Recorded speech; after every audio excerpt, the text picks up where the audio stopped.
In order to reverse the direction of rotation of any three-phase motor, simply interchange any of the three main power leads to the motor. The most common leads to interchange are L1 and L3. Care should be taken when wiring a three-phase motor as the direction of rotation is not known.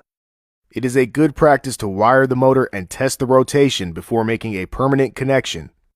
In certain applications, unintentional reversal of motor rotation can cause serious damage. In this case, phase failure and phase reversal relays are used to protect motor, machines, and personnel from hazard open phase or reversed phase conditions.